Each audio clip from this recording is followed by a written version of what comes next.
Hi guys! So for today's video nga, ituturo ko sa inyo kung paano mag-withdraw dito kay Timo app. So yan, nandito tayo sa aking profile. So yan yung aking profile. So napakadali lang talagang kumita dito basta masipag ka.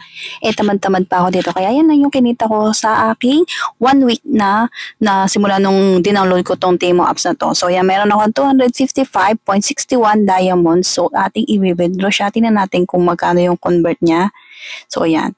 So 143 yung current diamonds ng 255.61 diamonds. So yan, pindutin lang natin yung withdraw. So once na napindot na natin yung withdraw dito, ayan. So lalabas yung diamonds withdrawal. So syempre meron naman tayong 255.61, doon tayo sa $2. So lagay lang natin yung ating password para maka-withdraw tayo dito.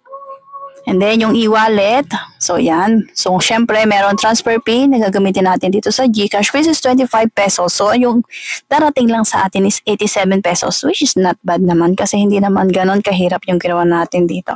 So, yan, sagutan lang natin yung following infos. Please select e-wallet type, syempre, GCash. Pero kung meron kayong ibang e-wallet, pwede nyo namang i-insert dyan. And then, yung e-wallet account, number. So, lagay mo lang yung number dyan kung ano yung number ng GCash mo. So, yan, lagay ko yung GCash number ng aking jowa. Lagay natin yung kanyang last name, yung kanyang middle name. Diba? Napakadali lang talaga gawin ito. Basta nagbabasa ka ng maayos. So, yan. And then, syempre, yung kanyang first name. So, lagay natin dyan. Which is naka-indicate sa GCash kailangan match yun kung ano yung GCash number at saka GCash name. And then, click Submit, Confirm. Yan.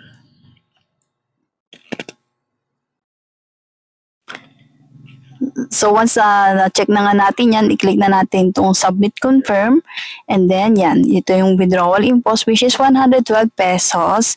And then, syempre, yung check natin yung recipient name, yung e-wallet, which is the GCash, and then yung number. Then, syempre, mayroong 25 pesos na transfer fee. So, yung darating na sa GCash natin is 87 pesos. And then, once na-check na natin yan, is click na agad natin yung Submit Confirm. So, yan. So, yan ang cumulative withdrawal amount. So, yung nakalagay dyan, e-wallet 2024-1 of 4. So, yung makikita natin, nag-cash out tayo ng 112. Pero yung 25 pesos, mapupunta lang sa transfer fee. Pero okay lang. So, yan, maghintay lang tayo ng 87 pesos sa ating GCash. Ayan, zero na yung, ayan yung pinaka-history ng withdrawal natin. So, yan. So, yan guys, after 5 minutes, i-check na natin dito sa ating GCash kung meron nang dumating galing doon sa ating Timo app. So, yan, skip for now yung ating enable. So, yan, meron siyempre laman yung GCash ko na content. Then, dito natin siya i-check sa transaction. So, yung transaction you have received GCash from, click natin para makita nyo. And then, yan. January 4, 2024, 7:48 PM, 87 pesos. So, yan. So, yan yung pumasok na yung aking 87 pesos